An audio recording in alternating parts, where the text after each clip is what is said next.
This presentation is on behalf of Future Communities, which is a non-profit making organisation that is based it's actually in the London Borough of Bexley, but we work in a number of South East London boroughs. I am the chair.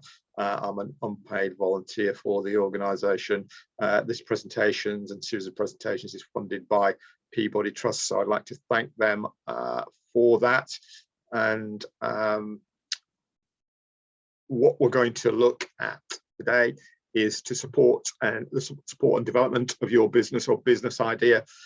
Look at trading statuses, that's what legal status you're going to use to develop it, and to clarify relevant legal, structural and financial issues. We're going to look at digital media needed to develop your services or products. We're going to look at grant funding, and then we're going to look at promotion of it, and then the sustainability of your potential business or idea. We're assuming no previous knowledge. You may be working as a social enterprise or working in that in the creative industries area already, but if you're not, as I say, many of these slides can apply to any organization or business, although obviously there is a focus on creative businesses in this one.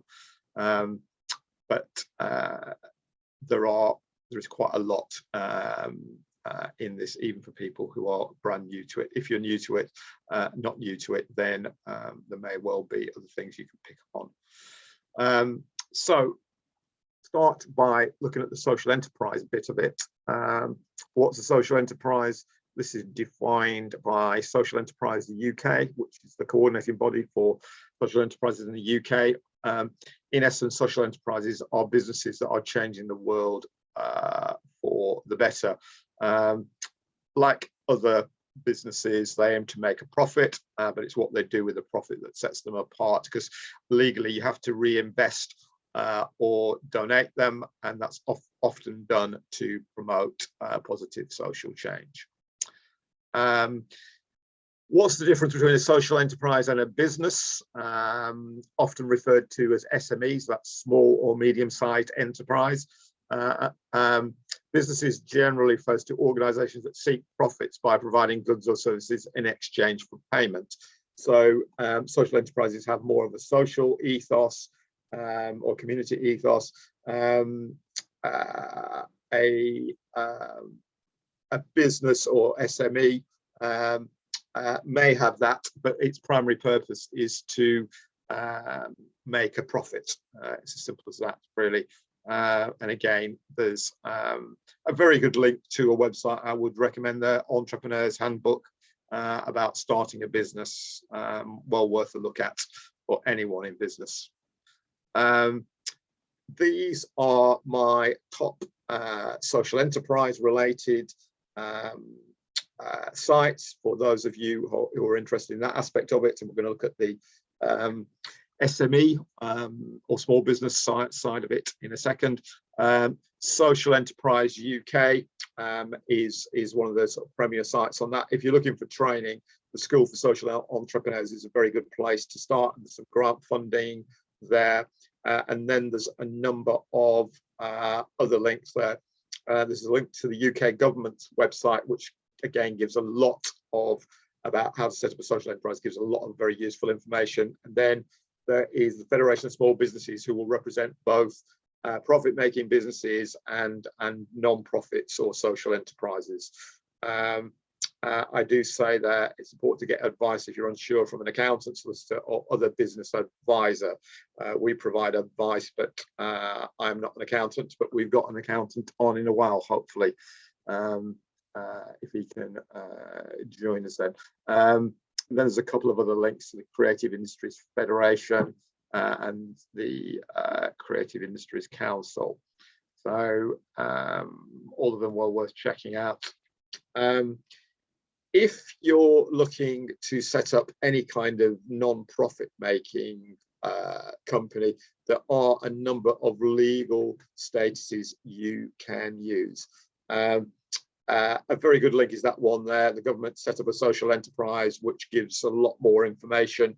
But basically, there are a number of types that you can use. I'm not going to go through all of these, but some of the more popular ones are cooperatives, which is a cooperatively owned business, a community interest company, which is a non-profit making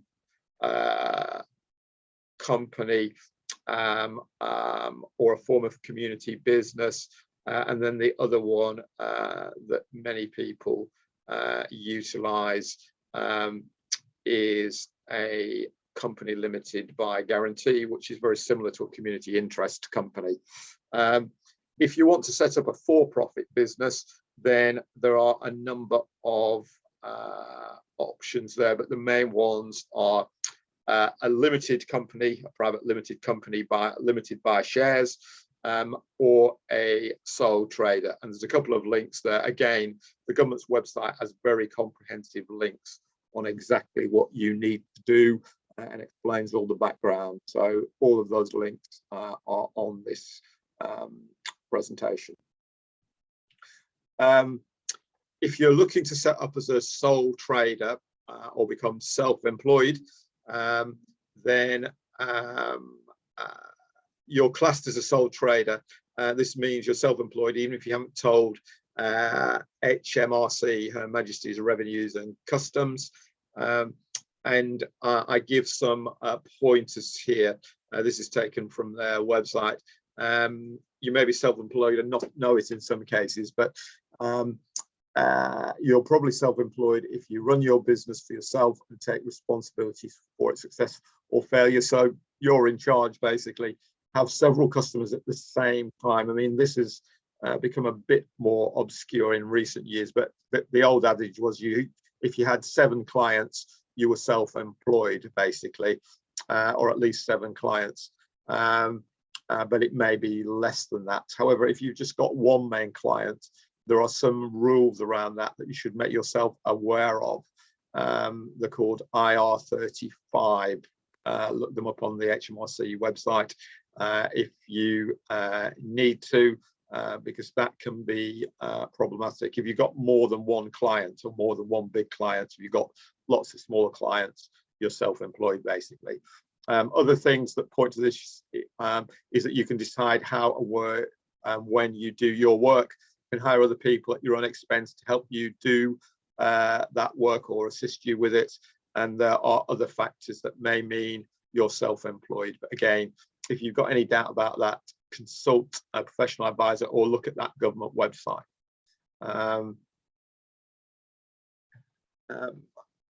So that's about becoming self-employed, and that's usually individual. It's only individuals that can do that. If you want to set up a company, and more than one person can set up a company, although you can set one up legally on your own, because the legal minimum number of human directors in a company is 1. You can have many more than that, though, if you choose to. Why use a company? And that's one both limited by shares, which is a profit-making company, or guarantee, company limited by guarantee, which is a non-profit making company. It's a legal entity once it's set up, and it can employ you. So it has a legal existence of its own. That's one of the main differences between that and being self-employed. As a self-employed person, it's a form of business, but a company is a separate legal entity. A private company can employ people and pay all of their legal expenses, including tax. The public sector prefers corporate organisations because they view them as a lower risk than sole traders, although there are many small contracts, having said that, that local authorities will consider giving to individuals, particularly in terms of specialist work. If you want to set up as a sole trader, the process is different, as we've seen above, and we'll see in a minute. A social enterprise is a not-for-profit company with social objectives. Who uses these, or why should you use them? it's a growing area for opportunities. There are more. During the pandemic, the number of social enterprises actually increased. You're able to set it up as a company, which gives you some legal protection, and your social enterprise contributes to community or charitable objectives.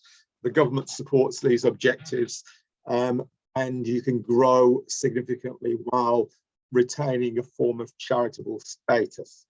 So what that means is, one of the advantages of a social enterprise is that not only can you sell and trade services, you can also get grant funding. Charities, because people often confuse the two from non-profit making companies, charities can get grant funding, but legally they are very, very limited in the amount of trading that they can do. I think the maximum is about £10,000 of actually selling services, but they can get grant funding for that. So private companies and companies limited by shares can sell their services, but grant funding is much more limited than social enterprises or indeed charities. So this, for those of you who are interested in self-employment or sole trader status, as it's often called, you can set yourself up as self-employed. There are all the links at the top. If you want to set up a company, again, there's a lot of information on the Companies House website. That's another government agency that's part of HMRC, and you have to register your your company with Companies House, and there is a process for that, which I'm not going to go into now, but all the links are there. With social enterprises, it depends on the legal structure, so you need to check that website there, because for example, if it's a company limited by guarantee, which is one form of social enterprise, you register it at Companies House. If it's a company, a community interest company, there's a different registrar for that. But again, all the information is on that link, set up a social enterprise.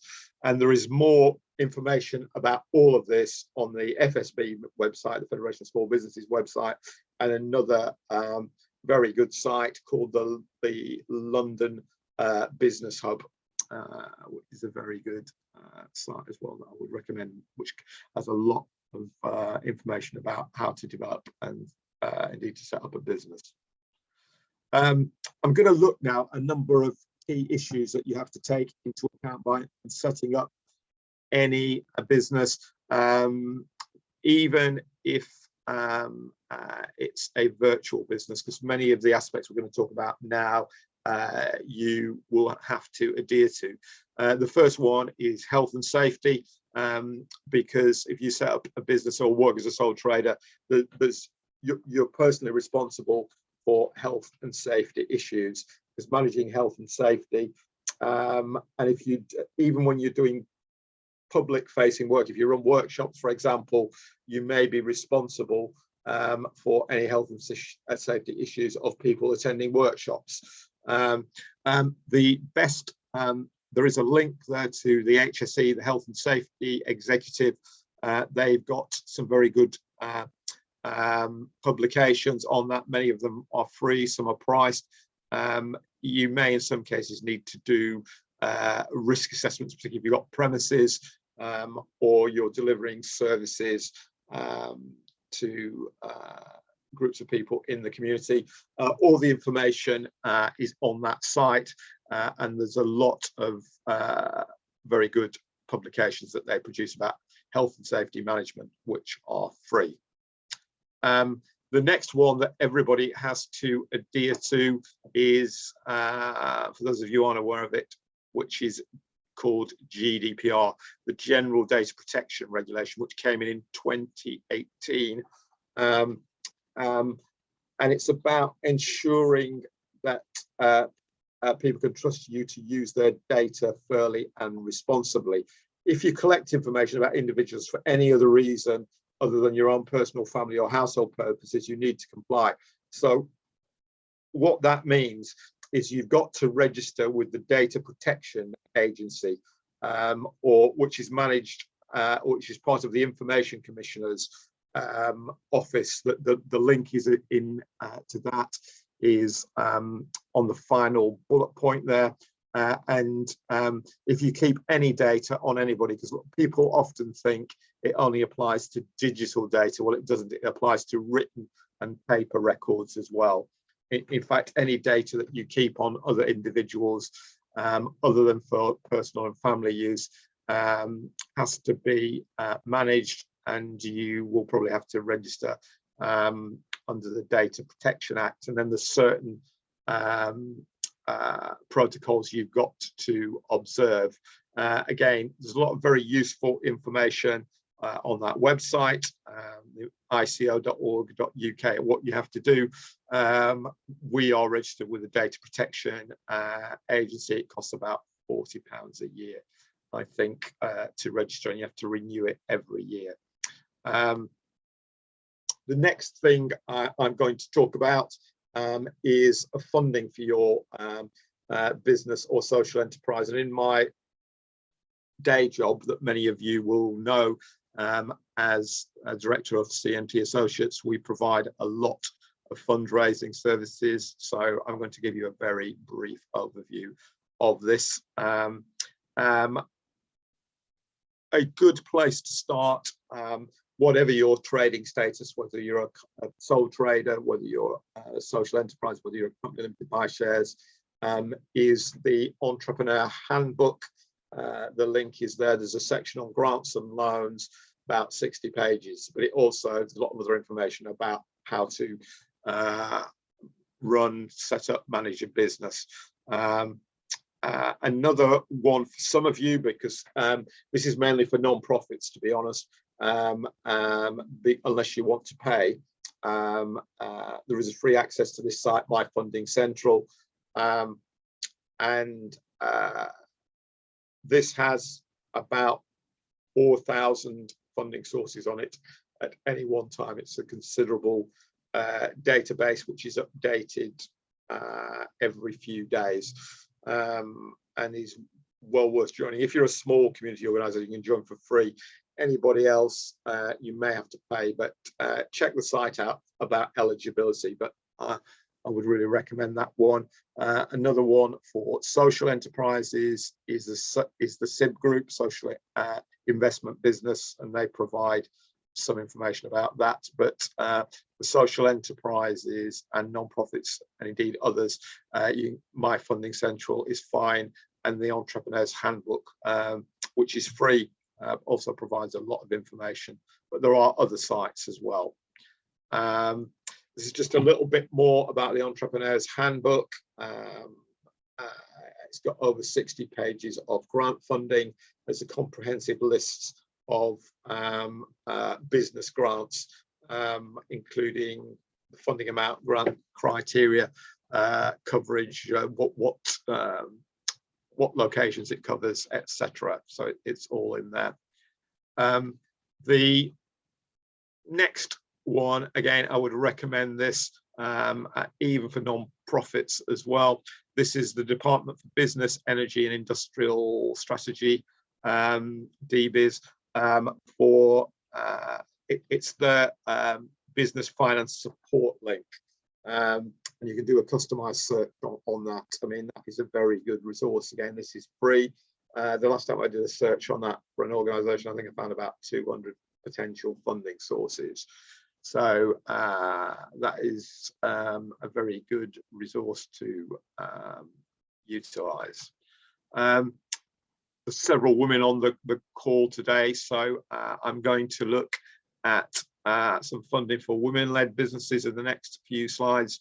There are quite a lot here. I'm just giving you a small selection here. Let's have a look at these. One of them is Enterprise Nation. One of the things that they run is a thing called the Female Startup of the Year. Enterprise Nation is Britain's biggest private business development organisation, and is a woman-led business. It's set up by a woman called Emma Harrison about 12 years ago, and I'm a member of it myself. And they do a lot of provide a lot of excellent support, both online and in person. This is an event every year. It used to be live. I'm not sure. I don't think it's been live in the past couple of years. Hopefully we'll go back to that soon. But they run this competition every year with a wide range of prizes, large and small, and it's usually held in a prestigious venue if you get to the final. And of course, and if you win, you get a lot of publicity from what is a very significant business support organisation. Here is another one. This is the Arts Council. Again, they run a number of programs and they invest public money for individuals as well. I suspect a lot of you know about that, so I'm not going to dwell too much on the Arts Council because there are other funders that you may not know about, or organisations.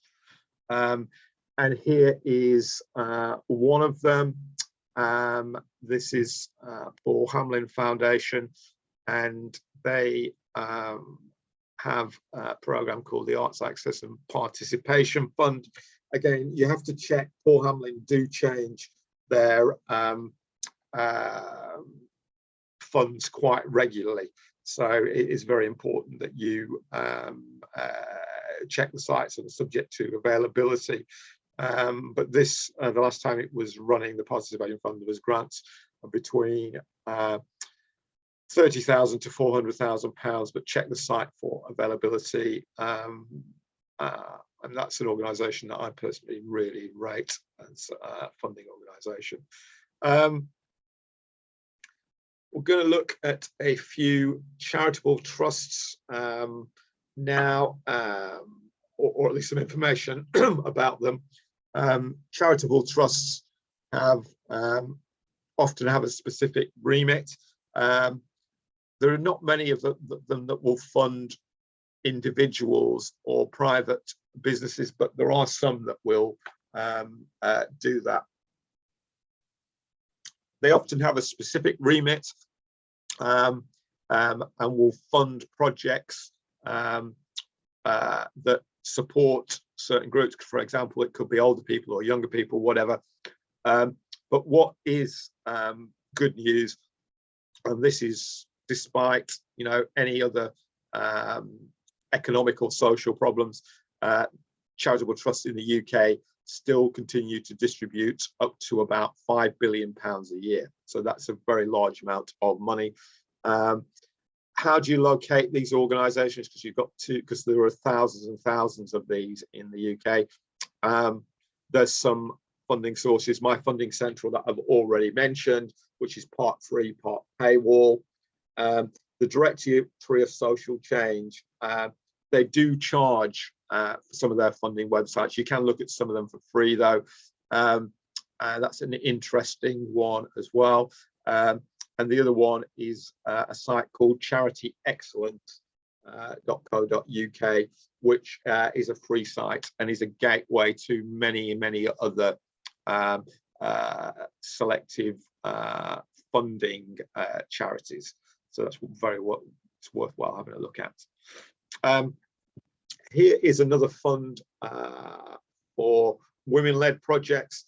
This is the Global Fund for Women. Again, this will support any woman-led business or non-profit making organisation. Again, there's criteria for this, and particularly if you've got an international project, it's well worth checking out, because they don't what they do in the UK is sporadic, and they're often changing the criteria, but they do work in other parts of the world, particularly parts of the developing world, and they're very well funded. But you have to be dedicated to improving women's equality and or human rights, and governed by a group of women, girls, or trans people. They don't make awards to individuals they make awards to groups. So you've got to have an organisation, basically. There's the website. Here is another fund for artists, the Jerwood New Work Fund. Again, Jerwood do a lot of very interesting work. So that, and their site, the website is well worth having a look at for other reasons, for artistic and development reasons, as well as funding. And again, that's a well-established charity that provides a lot of support to particularly to people active in artistic practice. Here is one that could potentially be applicable to everyone. This is Britain's, in fact, I think it's either the biggest or the second biggest charitable trust in Europe. This is the Wellcome Trust, or the Wellcome Foundation. Anybody who doesn't know them, they are a big drug company, and the manufacturing vaccines at the moment, and they advise the government on this. So I suspect they're not short of money, but the certainly Britain's biggest grant funder, they distribute over £700 million a year. In fact, the exact sum is 770 million. And they have a range of funding programs. Unusually for a charity, they will fund individuals if you're eligible for what they do, and I'm going to tell you that in a minute. They will fund individuals and profit-making companies as well. But what they are focused on is health-related research and science throughout the UK. But this is where the creative bit comes in. This can be illustrated using any creative methodology. This is one of their strands called the Public Engagement Fund. So you can illustrate health-related research and or science in any creative methodology. So it can be film, could be art, it could be digital media, it could be drama, it could be animation, whatever. And the grants on that, because this is one of about 15 different programs, because I didn't have the space to put them all in today. This is one of their programs called the Public Engagement Fund, and the grants range from 5,000 to 3 million. So that is a big fund. You should, if you're interested in this, you should look at the website address or just Google the Wellcome Trust. Other support here, there's a range of other organisations I could talk to you about, like the British Library. If you've got anything, if you're working on any projects around digital intellectual property, or indeed any intellectual property, the British Library is a place to go to get information about that. I've mentioned some of the other ones on this as well. If you're a private company and you've got a reasonable turnover, smallbusiness.co.uk hold a monthly competition where you can win a £5,000 cash prize for your business. And they have lots of interesting articles on that site as well. This is a bit more about the British Library. It was set up to support small business owners and entrepreneurs, and they are open 6 days a week. Before the pandemic, they were doing a lot of in-person networking events and workshops. Many of them have been online, but they have reopened now, so you need to check the website. But they have a section called the Business and IP Centre. If you want any advice or information about intellectual property, this is the place to start, because if you pay for that, it will turn out to be very expensive. So this is all free, and it's a national resource. I'm a big fan of the British Library. In fact, I should declare an interest. I do some work for them on and off. But that site is a very, very good one, based at King's Cross, because you can visit in person if you wish. Now going to mention something about crowdfunding. Again, I'm going to do crowdfunding in 2 or 3 minutes. Best places to start, here's some websites: crowdfunder.co.uk. If you're a non-profit, basically that's the place to go. I mean, they do have profit-making businesses on there as well. How it works is you put a project online, and then they will charge you between 4 and 9% of what you raise. So they collect the contributions, and they forward them to you after the period for your project on the site finishes, and then they'll forward the money to you minus their commission. If you're a private business, it operates slightly differently, which I'll explain in a moment. But the other thing with crowdfunding is that you can offer people rewards. You can't obviously offer them cash, because the idea is to raise money. But for example, if you're an arts project, you could offer them tickets to events, training, whatever, you know,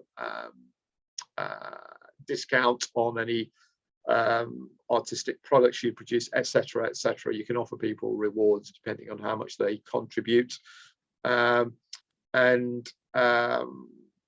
that's what you also do. Is you put a 2-minute, they advise 2-minute video on the site about your project, and you also need to publicize the project yourself, because it could be the best project in the world, but if people don't go to the site to contribute, you're not going to get much money. So you have to publicize it yourself. They publicize it on their site, obviously, but you're competing with lots of others on that site. If you do it yourself, then you stand a much better chance of getting the money that you require and put up as a project. So that's non-profit fundraising, basically. There are other types. One of them, you've probably heard of them, is an organization always advertising on TV called Funding Circle, and what they do, these are glorified loans, basically. What they do is you put in a funding request for a loan, and then they've got a bank of lenders, which includes banks, but it also includes individuals, and the idea is they shop around to get you the best deal from their investors and supporters, and then obviously you get that loan and you have to repay it. Which is slightly different than non-profit making crowdfunding. Some of the other sites on here, Crowdcube is the biggest British business support crowdfunding site. Again, this is like Dragon's Den investment. They have banks of investors. You put up a new business project on the site, and then if people want to invest in it, they invest in a shareholding in the business. So they've got some equity in it. If that business succeeds, then obviously they've got a share of a profitable business, so their investment will grow. If it doesn't succeed, their investment is at risk. So they are taking risks in this, and investors always want a return. But again, there's some big sites. I mean, Crowdcube has raised, actually, the figure now is a lot more than that. And the biggest one in the world is an American site called Cedars. They reckon they've raised about 1.5 billion in the last few years. There's also another site that some of you may have heard of called Kickstarter, which started originally focused on creative industries, and indeed still does, but they've just widened it out to other sectors as well. Again, that is well worth checking out. So that's crowdfunding in 2 or 3 minutes. If you want to know any more about that, then please contact me. That is the funding guide that we've produced. Again, this is a document that teaches you how to fundraise. If you want a copy of that, that will cost £20 for a digital or a hard copy. We're going to move on now and look at some of the other requirements in terms of business support and development that you need. I'll give you this is a sort of focused view. There are many aspects to these. We could talk about marketing all day, but and the focus of your business, but I'm we're doing all of this in an hour, so I'll give you the headlines. One of the new wisdoms in business is that when you set one up, you should establish a niche market. What does that mean? I struggled to find a definition of this actually, but the best one I could find was a narrowly defined group of potential customers that have specific needs your business can address. So whatever it is, whatever you're producing, then the more kind of specialist it is, the more likely your business will gain a profile, its brand will gain a profile, and you will be regarded as an expert in that particular field. So these are the 7 niche marketing ideas for specialized businesses. And this is whatever your business is. Know your target niche market inside out. So whatever your target market is, you need to research it. Solve your customers' problems, whatever it is. If I've got plumbing problems and I want to contact a plumber, the plumber needs to know something about plumbing and obviously have the skills to do it, etc., etc. And it's the same with any other area. Rethink how you spread the word about your business, because marketing is very, very tough these days. There's so much competition, so you have to find the right channels for you and market your services. Keep tabs on your niche marketing competitors, whoever they are, you know, because of course they're after your market share as well. So it's very important to find out what other people are doing, what they're charging, and so you can work out how competitive you are and what your competitors are doing. Be open to new opportunities, because every market changes. Whatever you do is not going to remain static. That's one truism. Listen to your customers. That's really, really important, and get their feedback if you can through business services, surveys and other customer feedback. I'm going to talk a bit more now about establishing a client base. There are a number of ways you can do that. The classic way is to write a good quality business plan, you know, to map everything out.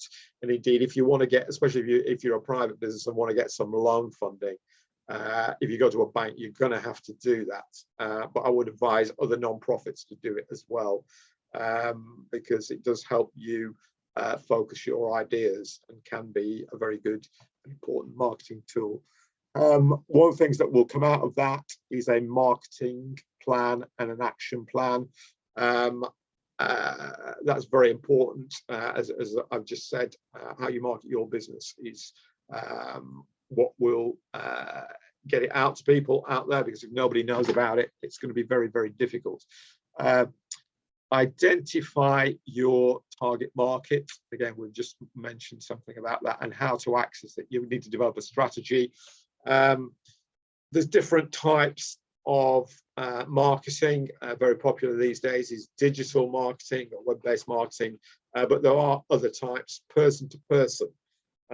You know, that is often a very good way to do it. There are many businesses who still rely on person-to-person networking, which of course was difficult during the pandemic, and getting repeat business, use who you know. That's what a lot of people still want to do. Then again, there's business networking. There's lots of networking events about, you know, there was a lot online during the pandemic, and now there's a lot more live and in person. Other ways to access your target market is through tendering, you know, writing an application for funding to a funder in that particular area that you're interested in. And then other things that are utilized these days, LinkedIn is a very important one. I myself have got a LinkedIn profile, and I have had for a number of years, and that is something that I utilize quite often, and I would advise you to do the same. If you want to link up with me, Gary Parker, I'm on there. Other people use other platforms. or services. MailChimp, which is an email-based marketing tool, one of the most popular and familiar, that you can build a database on and email people directly. Instagram is very, very popular, particularly with creative industries these days. It's a very visual medium, but there are many, many others out there. Those are just some of the most well-known, but there are many others. And really, you've got to find the platform that works for you. That's the best advice I can give, I think, and try a few different ones and see what response you get, or indeed don't get, because if you're not getting much response, there's no point in staying on a marketing platform, to be honest. Try some others that might bear more fruit. Something you need to think about, because this is a big problem for any business, however large or small: how can you hold on to existing clients while sourcing new ones? That can be very, very difficult, and we'll look at some answers to that a bit later. Your first year of consultancy or operation might be your most successful. Why is this? Quite simply, if you've worked for another organization, for example, you set up a new business, you're going to have all your contacts are going to be fresh in that area or sector or market, whatever it is. After a year, it could have changed. People could have gone out of the market. Your contacts could have moved on, etc., etc. So you've really got to keep up to date with all your contacts. I mean, there's ways to do this. For example, you can send people regular newsletters. You can put information on the website. It's a whole range of things. But business development needs to be continuous, because no client will last forever. One reason or other, clients may change. They may not be able or need to utilize your services all the time. So you've got to seek out as wide a base of clients as you can. And then you need to look at how you communicate regularly with clients and prospects. And I've already mentioned one way, or two ways. That's through newsletters, information on your website, using MailChimp to email people. There's many ways to do this, and you need to develop a marketing strategy to address this. One of the key aspects of this is generating business leads and sales. How do you do it? Again, there's lots of different ways to do that. I've just mentioned some of them. Your LinkedIn profile, but you can use, all the people use ads these days, Facebook ads, Google ads. But if you do use Facebook ads and Google ads, do your research first. Because I know I've worked with many clients who've tried to utilize both Facebook and Google ads, and that, for whatever reason, they've not got very far, and it was usually because they'd not properly researched it. I mean, there were other reasons in some cases, but you really need, if you're going to pay for ads, you need to research how to utilize them in the most effective way. Other ways to generate leads and sales are partnership work. If you work with other partners, you may come into contact with other funding agencies, other funders, other potential clients, other people to work with, other partners to work with. So that can generate business leads and sales.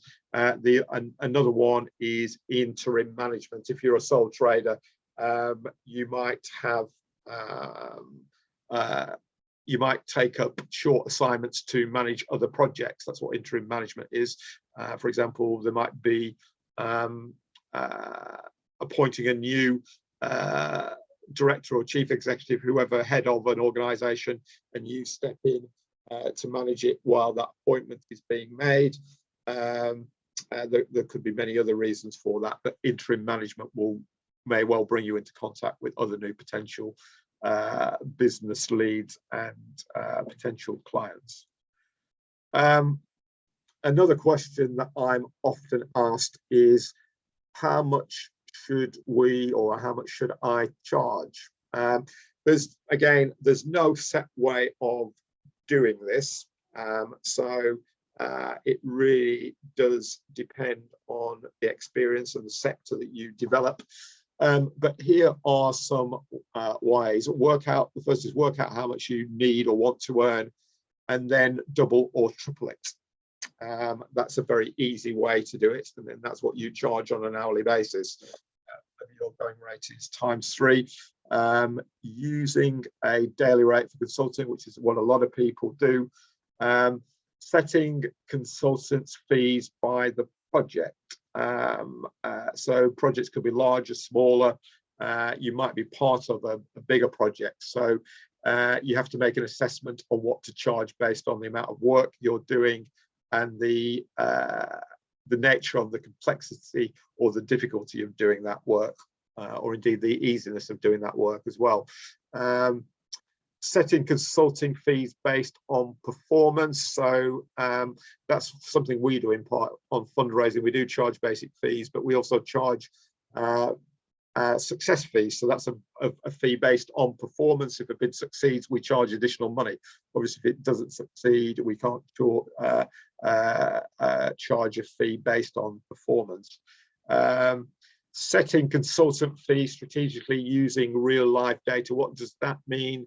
There's a lot of sectoral websites around that give information about how much businesses or sectors are charging on average, and there's business software you can use to access that information. For example, Bexley Library have got a program at the moment to use Mintel, which is business software, and many other libraries elsewhere help you access business software, and there's other software that they're utilizing as well, or you can access to look at this. And then the final one is moving to solution-based fees. If you solve a problem, you can charge a premium fee, whatever the solution is. It could be, for example, recruiting somebody, something like that. If you get a successful recruit, then a recruitment agency will charge a significant fee based on that. But there are many other ways to focus on that. So those are some of the ways of working out what to charge, but there are others. If in doubt, get some advice or look what everybody else charges. You know, that was one of the other points there.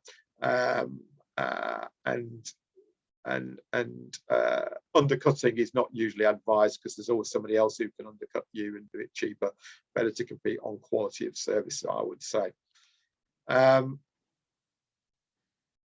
Extending your client base. Again, there's lots of ways to do this. We've looked at some of the immediate ways, but there are other extended networks you can look at.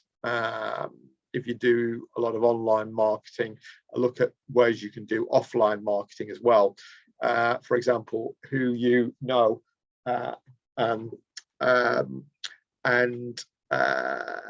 we've got a whole range of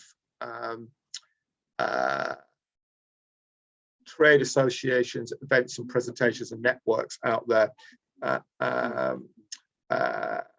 Some business networks. And for example, the South East London Chamber of Commerce is a good one, which covers most South London boroughs. It's well worth going to. But there are many others. You can do some research there, but there are many arts networks as well. And you can, one of the things you could do is perfect an elevator or 1 minute pitch. You can think of many other ways to market yourself. Here's some ways of developing your marketing profile.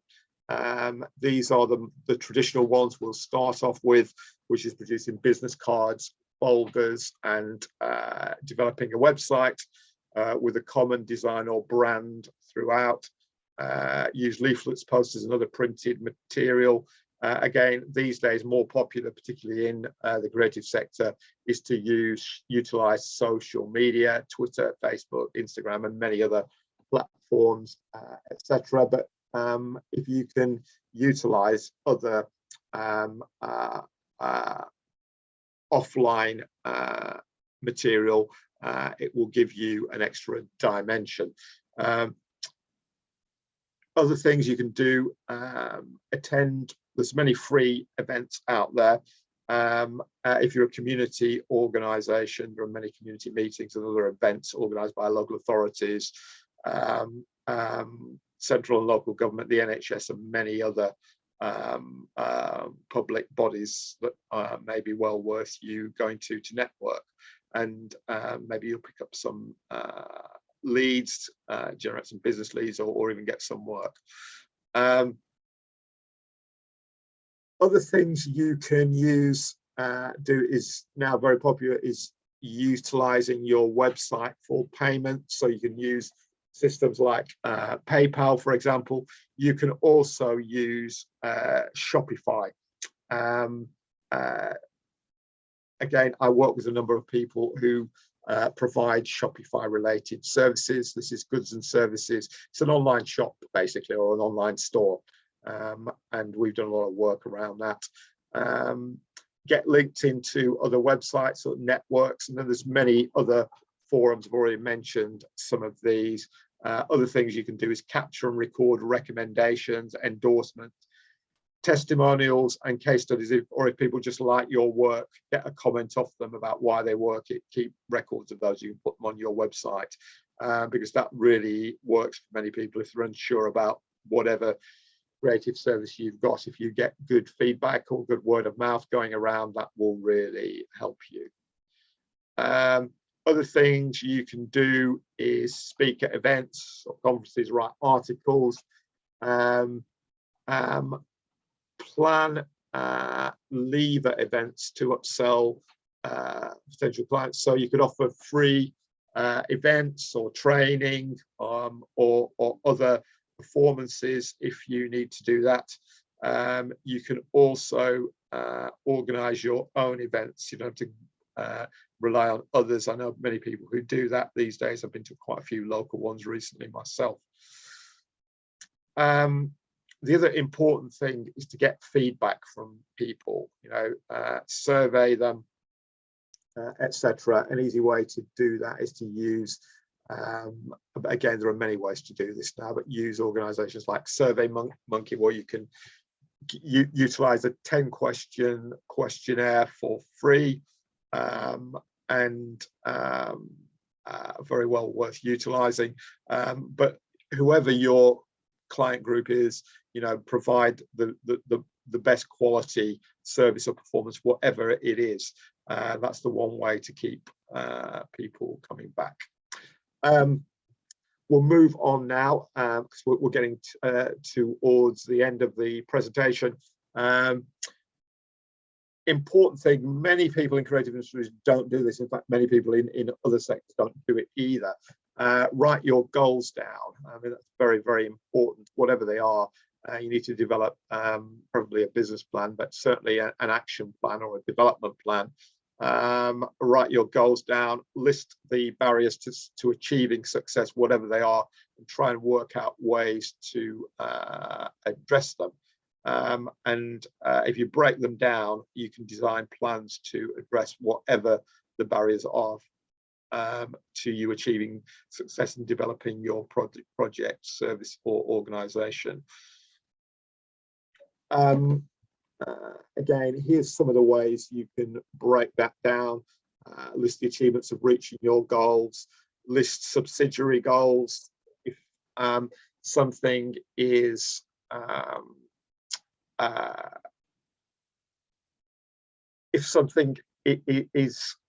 quite complex, you can break it down into more subsidiary goals and see if you can address the more difficult parts of it first.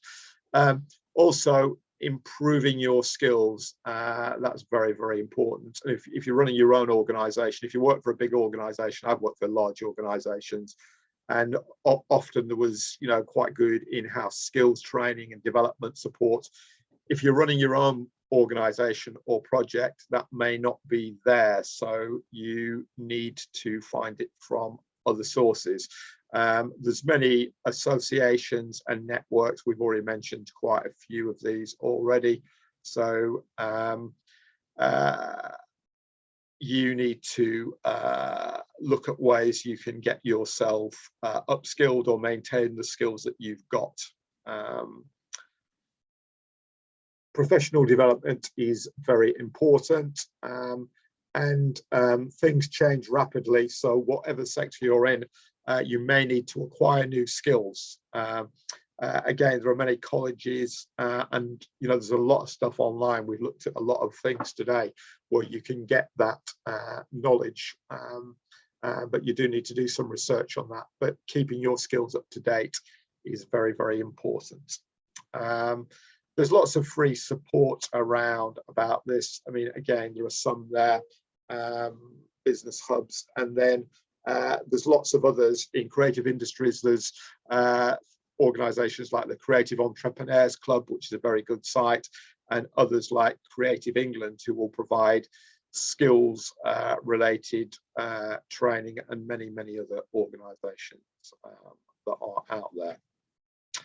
Okay. That is it. It's taken almost exactly an hour, so I've covered a lot of ground, and I'm going to stop the share now.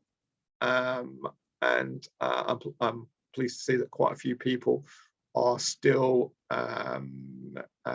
here. Has anyone got any questions about anything that I have just mentioned? If you can either just come on screen, or if you can raise your electronic hand on screen, that's fine.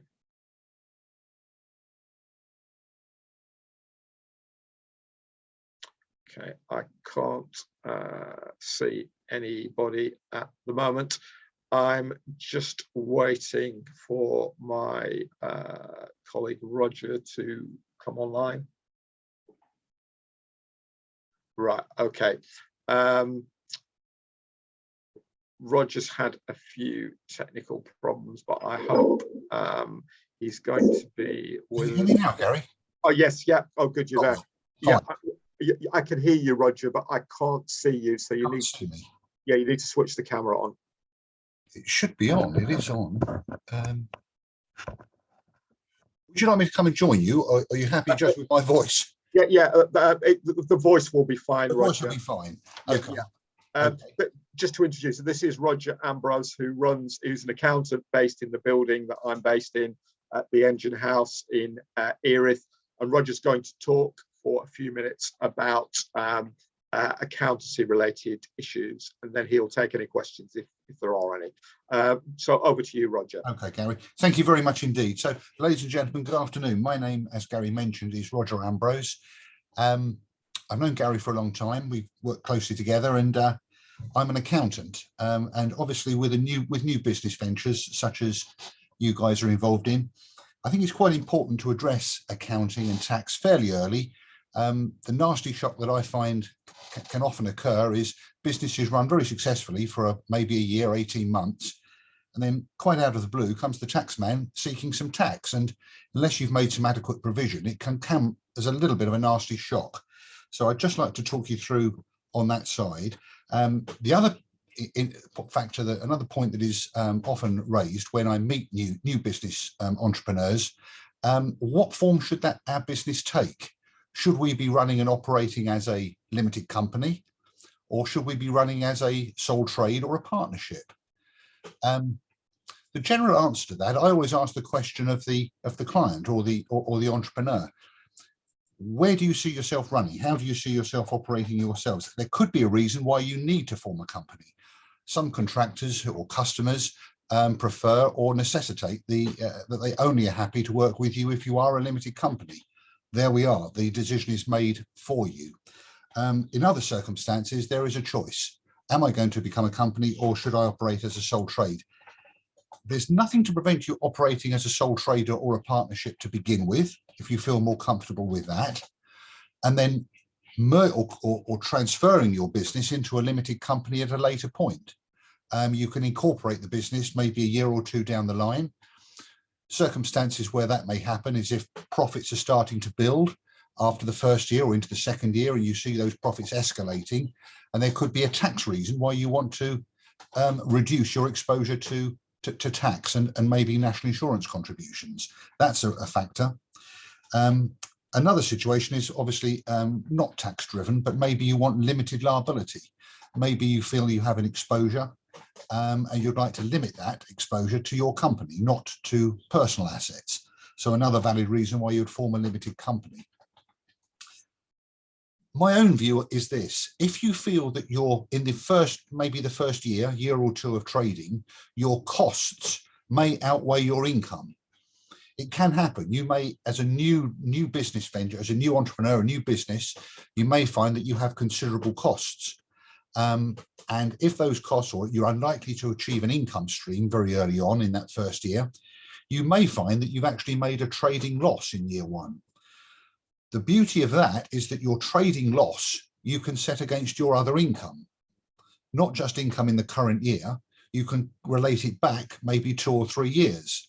So that first year of loss, you could actually use that loss to create for yourself a tax repayment on any personal income that has suffered tax. So just give that some thought.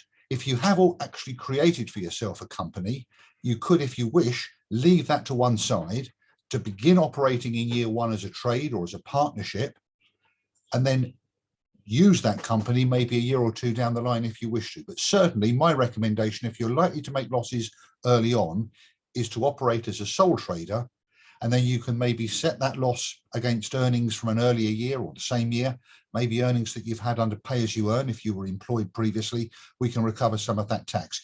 You can't do that with a corporate loss.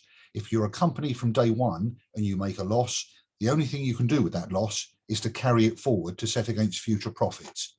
So the trading loss gives you some flexibility if you are a sole trade or a partnership. The other point I was going to move on to is record keeping. Some of you may use software. Here we have QuickBooks, Xero, Sage, a host of software suppliers. I would normally recommend it, particularly if you have a wide range of expenditure. If you are what I call human resource, a little bit like myself as an accountant, you may find that your expenses are limited to maybe home as an office and stationery and postage, a little bit of professional indemnity maybe, so you wouldn't need an elaborate software bookkeeping facility. But if you are of a business that has stock or a range of expenses, then software is something to certainly consider, and Gary or I can maybe help you there. And the crucial point is to ensure from day one you have a separate bank account. If you are a limited company, you must have a limited company bank account, and that can take a little time to organise if your company has only just been formed. The bank would want to see your certificate of incorporation, your memorandum articles of association, and of course your own personal, the director's identity. So don't be slow on approaching your bank to open that company bank account. If you are a sole trader or a partnership, you don't need a limited company bank account, but you would need a separate bank account through which all of your business transactions pass. I do see sometimes traders who come to me, and what they've done, they've merged their business income and their expenditure with their personal bank account. That causes a lot of confusion. It creates problems if the revenue asks to see your records. So make sure that you have a separate account for your trading activities, even if you are a sole trader. Expenses, think outside the box, as I try to say to clients. If you have any expenditure that you feel relates to your business, keep the receipts, record them, keep the paperwork, because in some shape or form, we may be able to claim those expenses in your accounts. So if they are, I'm not talking here about a Sainsbury's shopping bill, but if you are incurring anything along the lines of mileage, public transport, as I say, postage and stationery, even your telephone, if you're using or using the phone or any costs that have a link to your business, keep the receipts, and then with your accountant, you can judge what proportion of those costs you can claim. The other point I'd like to discuss with you this afternoon is the timing of your tax bills. Think in terms of, when did you register yourselves with HMRC and Companies House? You'd only need to approach Companies House to register your company. If you don't have a company, it's just HM Revenue and Customs. But effectively, you'll have a start date in mind when your business commenced.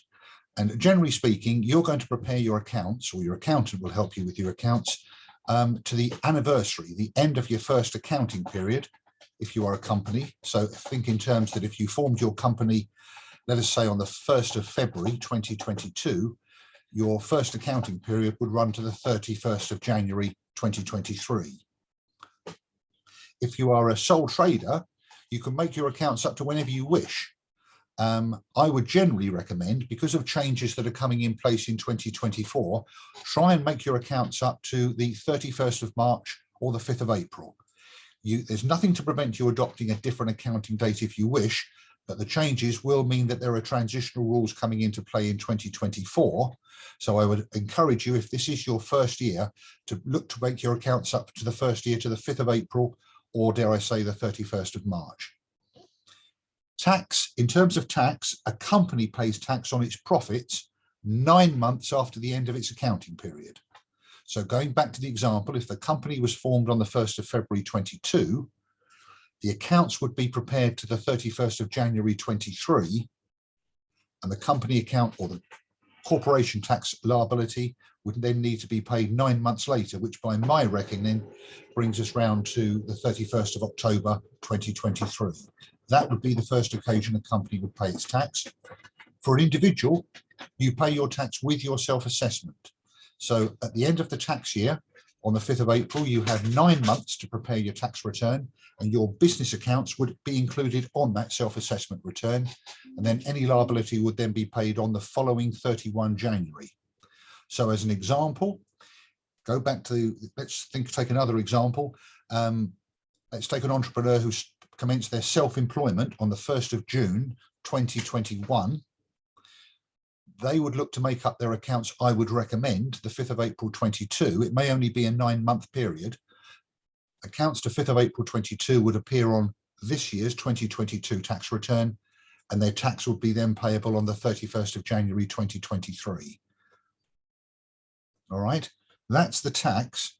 VAT, there's a lot to cover in 10 minutes. VAT, just be alert that you do not have to formally register for VAT until your annual turnover over any 12 months exceeds 85,000. So a lot of, well, I say a lot, I meet individuals who say, I must be VAT registered from day one. And I always say, why? Why do you need to be registered? Do you expect your turnover to exceed 85,000 from day one? If not, wait until it does, and then register within 30 days of finding you're tipping over that 85,000 threshold. Okay. There could be another reason why you'd register, and I very occasionally see this if traders have significant supplies, expenses that have VAT attached to them, and you're looking to recover that VAT. And there could be a reason then to register. And one other reason, some traders just like to be VAT registered because of the profile it offers. If you're billing out to a client and you're showing that you're VAT registered, the client has an impression that you've been trading perhaps a little longer, and clearly you're successful. Your turnover is above 85. So you can voluntarily register. But what I would say, it does actually add an extra tier of administration to preparing VAT returns on a quarterly basis. So unless it's you really feel it's important, wait until you reach that £85,000 turnover figure before you commit to registering for VAT. And the only other point I'd like to make is the difference between a sole trader and a limited company director. A limited company director can draw a salary from his company or her company, and they can then distribute dividends to themselves when their profits are established, and those profits have suffered tax and what's left can be distributed. A sole trader does not draw a salary. You can draw funds from your business account quite easily, but when the profit and loss account is prepared, your drawings will be added back to arrive at the underlying profit on which features on your tax return and on which you pay tax. So if you draw money out of your business as a sole trader, there's no such thing as a sole trader salary. It's called drawings, but those drawings have to be added back in the profit and loss account to arrive at your correct tax profit on which the tax liability is charged. Now, it's quite a lot to run through in 10-15 minutes, so I'm going to stop and hand back to Gary and suggest that if anyone has any questions, come online and ask those now and I'll be happy to answer, or Gary will take my details and you're free to approach me at any time in the future. Thanks, Roger. That was really great. I'd like to thank Roger for stepping in at short notice today. And I really appreciate that. You've covered quite a lot of areas in a very succinct way. Has anybody got,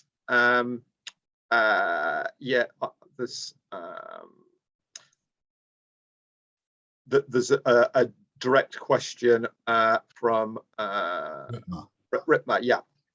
How do I, can she speak, or how do I access that question? Let's see. Yes, please. Just ask the question, Ritma, if that's okay. Yeah. Okay, if I'm self-employed, when I have the bank account, it can be as a private bank account, or it have to be on my brand or something like that. No, that's a really good question, Ritma. Thank you. That's a really good question. What I would say is you can have a private account as long as it's a clean account through which your business transactions passed. I know that some banks do charge for creating a business bank account, and you don't want to incur unnecessary charges, so you can run it as a private account. I think most banks offer free banking on a new business account for anything up to 2 years, so you shouldn't pay unnecessary bank charges. But the answer to your question, as long as that bank account is a clean account through which your business trading activities pass, that's perfectly adequate. You don't have to have a formal business account. That's not necessary early on. Okay, thank you. Thank you very much. Yes, right now it's clear. Okay. There's 2 other questions now, so it's good we're getting some questions, Roger. The first is from Jill White. So Jill, if you want to ask your question. Hi there, good afternoon. Thank you so much, Roger, for both of you. Actually, it's been enlightening for me this afternoon. I'm operating as a sole trader at the moment, and it's sort of, I guess it's one of the things that's confused me as to when do I need to register either as a social enterprise or a CIC. I'm sort of hovering between both. I didn't really understand the difference until it's been explained to me this afternoon. But I just want to know, when do you suggest that I transition from one to the other? Because we've been running now for 7 months. And I just want to, keep within the remit of doing everything properly. But I just want to know, when do I move on from being a sole trader to self-employed? What's the procedure? I'm a bit confused with that. Yeah, okay, Jill. It's a really good question again, and 7 months, that doesn't alarm me whatsoever. If you've been trading now since, since the end of last summer, you're not late in doing anything. Round about now that I would recommend you go online and register for self-assessment or self-employment, more to the point. Just type in new self-employment, register with HMRC, and you can do that online. Okay. And when you press the button and release the information, and it's all very, very simple, straightforward questions they ask, name, address, date started, things like this. Within the week or 2 later, you'll receive notification of your tax reference and all the background information you need. And it's at that point you can then think about starting the preparation of your first tax return, which will be up to the 5th of April 2022. 2022 for my first one. Yeah, so you're not yet reached that end of year point where you need to think about tax, but it's probably about now, while it's fresh in your mind, that I would go online and register yourself as a new self-employment, and then, as I say, the revenue will issue you with what we call a UTR number, a unique taxpayer reference. Okay. And at the end of April, they'll write to you and say it's now time to prepare your tax return. You have until 31 January 2023 to do so, and then you can decide whether you wish to do that yourself or with an advisor or with family members. But you've got plenty of time to complete that task. Okay, wonderful. Thank you. This is all very useful information to the people on this, Roger. So this is really great. Sybil Mayard is the next one. Hi, Roger. Hello, Sybil. Thanks for your advice today. Okay. And we have met briefly before as well. Have we? Yeah. So my question is, I'm currently, this might be similar to Jill's question, but I'm currently a sole trader myself. But at some point I may want to incorporate a limited company. So can I directly convert a sole trader business into a limited company and transfer the funds from my sole trader account into the business account? Or is it that when I incorporate a limited company, that will be a completely separate entity from my sole trader business? Yeah, that's another excellent question. I was hoping we'd get that question, and I'm glad you've asked it. Where we are with this, up until now, you've been operating as a sole trader, and that money is yours. Now, when you form the new company, what actually you're transferring across are your clients, your customers, maybe your assets, and the goodwill. But the bank account stays where it is, and that money is yours. You're not obliged to transfer those funds across. That's money that you've earned, money that you will pay tax on as a sole trader, and what's left is your money. If you wish to introduce the money into the company as what we call a director's loan, maybe the company would have some initial costs. You could lend it some money, which you can then reclaim tax-free whenever you wish. But all you're doing with the company is you're migrating your business, such as it is, your clients, yourself, and any assets that you have into the company with a new bank account. What you'll do at that point is notify your existing clients or customers that you're now be going limited. You'll change your advertising, any contracts that you have with suppliers, you'll change to your limited company, into the name of the company.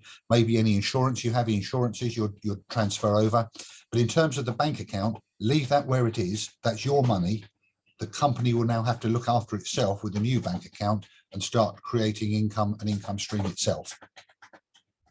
And then in terms of the tax, you'll draw a line down the middle at the point you cease the trade. Any remaining income that's due to the business, to the sole trade, well, you'll leave the bank account open until everything is received. You'd obviously leave it open until all bills have been paid, and then you can close the account at that point. But the new company, your business would move smoothly across to the company, everything except the bank account itself. Okay, that's great. Thank you very much. All right. Okay, yeah, this is all very good advice, and I've put Roger's email address in the chat, which is very easy one, info@ambroseassociates.com. That is in the chat if anybody wants to contact Roger directly, or you can do it via myself. I've been wanting to get Roger on for a while. He's a very busy guy, and I'll certainly talk to you outside this, Roger, about you coming back onto one of the other forums as well. Okay, Gary. That'd be great. Anybody else got any other questions for Roger? This is free, you know. If you had to pay for this, you'd be paying a bit, I can tell you. So you should take advantage of it right now. So don't be shy if you've got a question, because Roger is a very experienced accountant. That's why I've got him on here, because he knows his stuff. Rachel. Good afternoon. Hello, Rachel. Hi, how are we all doing? We're doing well, thank you. Yeah. Have you got a question, Rachel? No, I was preparing.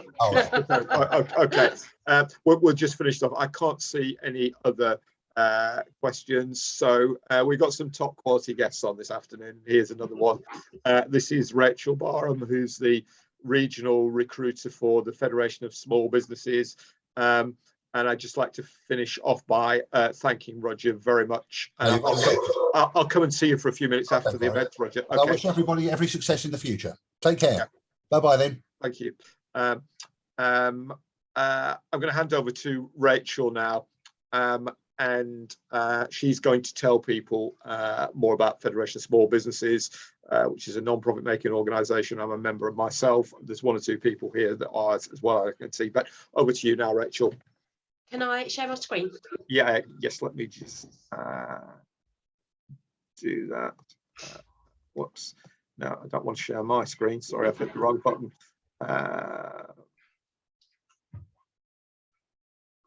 There we go. Should be okay now. Brilliant. Perfect. Right. Obviously I know some people's names, but I can't tell from how you've put your name on the screen if I've met everybody or just a couple of people. But as Gary kindly introduced, I'm Rachel. I'm a membership advisor for the Federation of Small Businesses, or FSB for short. Now, FSB, we're actually a not-for-profit campaigning group, which I know quite often when you're talking to small business owners or new business owners, you automatically assume that you don't necessarily need to be part of an organisation like us. But there's so much more to it. That's just the bits that we do in the background that you don't necessarily have to get involved with unless you want to. But there's lots of other ways that we support small businesses in giving advice, protection, saving money, etc. But I'm going to play a video first off because it, I suppose, talks about everything. It's just 3 minutes long, so it's not a long video, and then I'll go through in a little bit more detail some more information. So let me just play this first for you. FSB aims to help smaller businesses achieve their ambitions. As the biggest business representation group in the UK, we're not for profit and solely exist to help the UK's smaller businesses thrive. We're a membership organisation like no other, offering you access to a national business network, Sorry, Rachel, a powerful voice in government, the sound. and exclusive benefits to Can't help see you it again. set up, No. run and grow your Right, business. I've got it's your let me stop this somehow. There we go. Not a problem. I will go through it. I think it's your system because it works on every one bar yours, Gary. So I'm holding you responsible for making me actually work for a living. The sound was okay. The picture just wasn't coming. I'm not sure what's going on there. Yeah, I don't know what it is. Not a problem. I can soon talk through it. So Okay. I'll do it a different way. I will share the FSB website. Now, as I mentioned, FSB, we're a not-for-profit campaigning group, but we offer our members an amazing package of benefits that helps protect you, support you, save you money, but also help you feel less isolated, because it can be so isolating as a small business owner. And it doesn't matter what type of business you've got, whether it is a little jewellery business, whether you're an accountant, whether you're doing something like Gary, running a CIC, it doesn't matter. You still need support at times throughout, I suppose, the lifespan of your business, which is what FSB is all about. It's the foundations of business, so it gives you a point of contact when you need that advice. Now, if you haven't had a look, please at some point go onto the FSB website, which is fsb.org.uk. When you initially log onto it, it will automatically take you to the campaigns page. And there are absolutely loads of them, although it will talk about the larger campaigns that we've been doing. So during the pandemic, we had the coronavirus hub, which was a lot of support for businesses that needed to make adaptations or give advice, etc. The current one, which I suppose is quite popular, is the Sustainability Hub, because we're all trying to be more sustainable, but it's quite often quite confusing what we can do as small business owners to make sure that we are moving in the right direction. But there's also ones on there around starting your own business. If you've been in business for a while, there's the recovery ready side of things, but there's loads of information on there to have a look at. Depending what sort of business you are, you might also be interested in the event side of things. So we hold absolutely loads of events, from networking, masterclasses, and also webinars. So your webinars typically will feature at the top of the events calendar. They are, I suppose, the heavier subjects that you might need to know about. But it's always worth having a look on there to see if there are any of interest. A lot of them are recorded and you can watch them on demand as well, but it's always worth registering for them, because quite often they'll actually send you the recording if you have registered.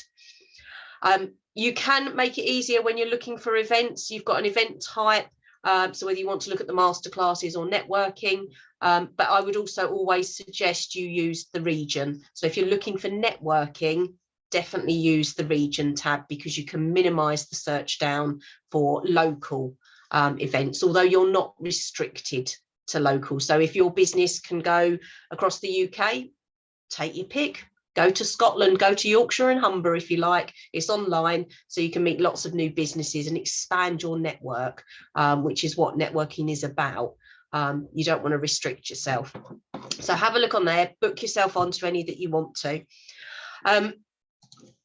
My one request before I go any further, there is a join us section on the website. If any of you are considering joining FSB, please don't do it via the website. Please come to me directly. One, because I'm self-employed, but two, because I can then talk you through all the different benefits that you get as a member and how they will work with your business, which obviously the website can't do. And I'll also act as a single point of contact for you, so you don't have to remember everything that we run through. But this just gives you a bit of an idea. Now, it's limited on here. There's actually a lot more to it than what you've got here. But FSB, as I mentioned before, is about the foundations of business.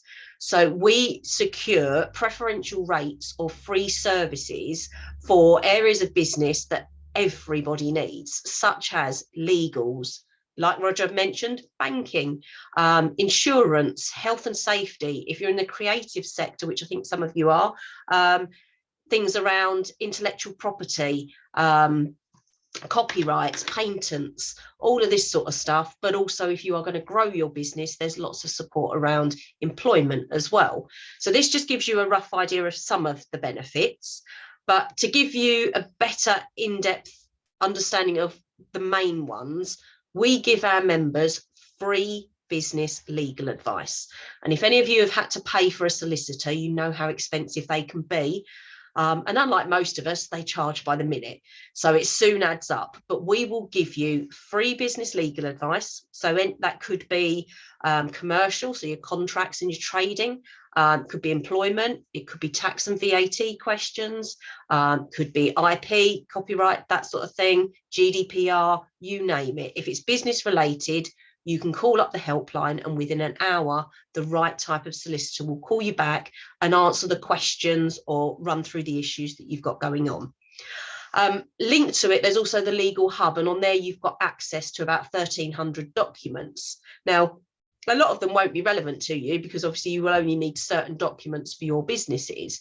But the chances are there will be the templates on there that you need, whether that's contracts or employment documentation, or it might actually be fact sheets and guides to help you understand what you need to do. But we also provide you things like legal protection, which is something that quite often businesses assume that they don't need because they might have insurances and pay for legals. But we all know that insurance companies have so many exclusions in their insurance policies. We've created a protection scheme to try and pick up and cover you for all of those exclusions. And we will protect you up to £100,000 worth of cover per claim, so that it gives you the peace of mind that you carry on doing what you're good at. And if something happens outside of your control, you know we're there to protect you as well. Roger mentioned about business bank accounts. Now, FSB has an agreement and partnered with the Co-op to offer our members free business banking for life.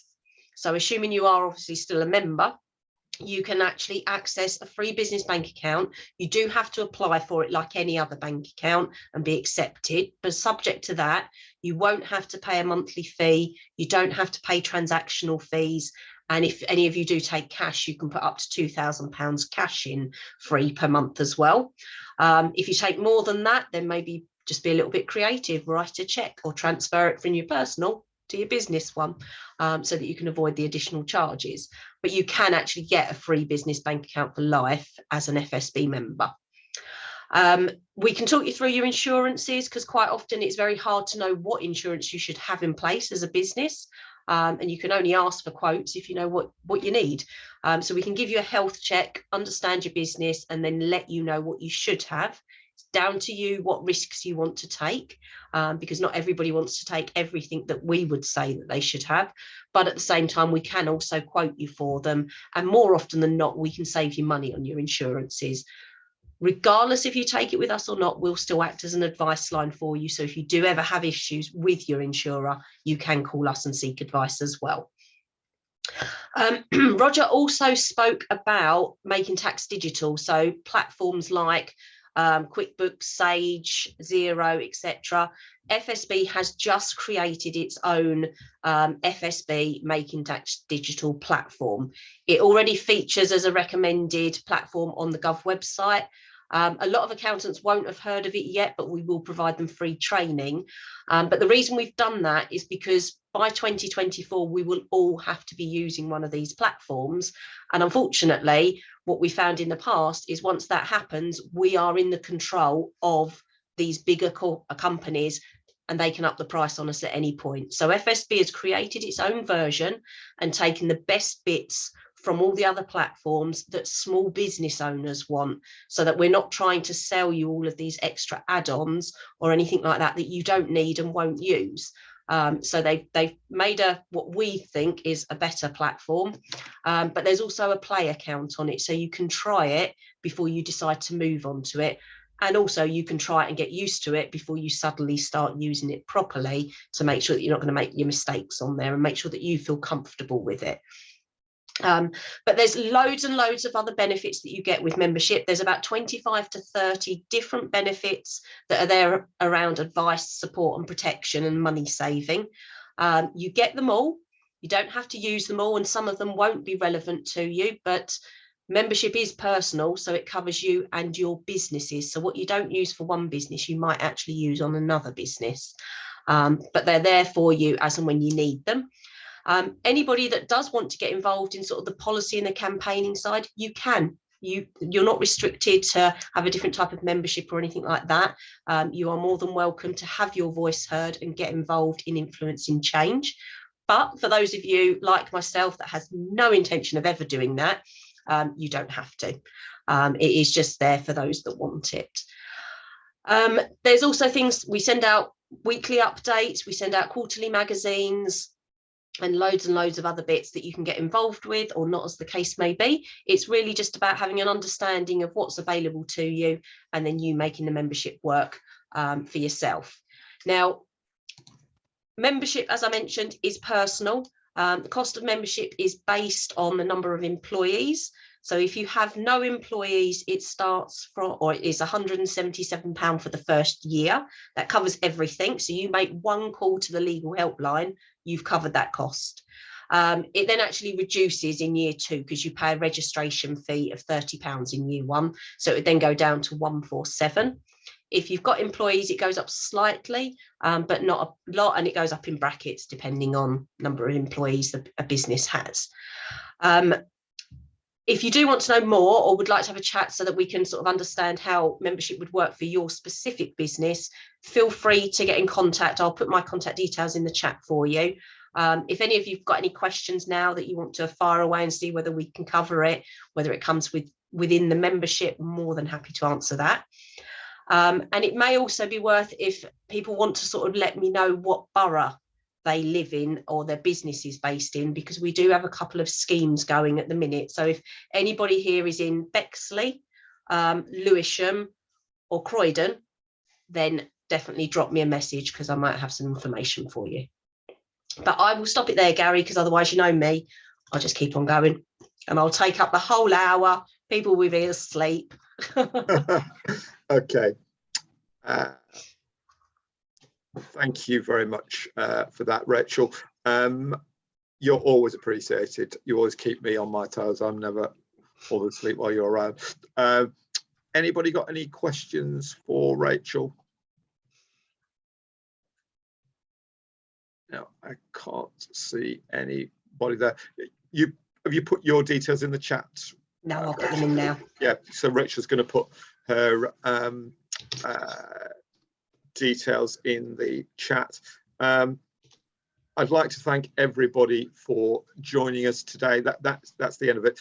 There will be one further workshop in this series, which is on the 12th of May, I think. But we'll circulate that information in due course. If anybody else wants any information, obviously if it's for Rachel, please contact her directly. If it's for Roger, I put his email address in the chat. But if you're too shy to approach them directly and want to go via me, I'm always delighted to hassle both of them. And I can pass that on as well. As I said earlier, this will be recorded. There's a recording of the last one on the Future Communities website, YouTube channel, and that's there now. It'll probably be a couple of weeks before this is on because we like to edit it a little bit first. But thank you all for joining us today, and this series will continue. So I hope to see you soon. Also, two other things I'd like to mention before we finish. One is that there, with my other hat on from C&T Associates, for any Bexley-based business or startup, we're running a free business support program as long as you're based and or delivering services in Bexley, or you're a new business, creative business, whatever, you can join that program. So please contact me, because obviously you've all got my contact details, or email us here at C&T Associates, and I'll send you the information about that. My colleague Sybil Mayard, who's on the call today, she is running an event next week on how to get your business online, which is on the 30th, Wednesday the 30th of March at 10 a.m. So again, if you want more information on that, if you're already on our mailing list, we'll send that out to you. So there's two events showing up. Also, for anybody else who's interested, tomorrow morning there is, it's part of the International Women's Day celebration program. There's an event for women at the Nest facility in Thamesmead at Signet Square, and there will be a number of events and all sorts of other non-business related activities as well. But I will be there. Rachel will be there as well, I believe, in person, so you can talk to us in person. And then there's people from Peabody Trust as well who are there tomorrow. That is a free event, and I believe you can just show up. It's running from 10 a.m. till 3. And if anybody wants any more details, they can actually contact me about that, but it will have to be in the next hour or so.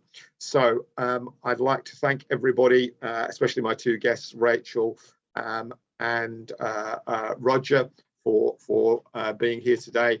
And I hope to see you all soon. And thanks for attending. It's much appreciated. Thank you very much.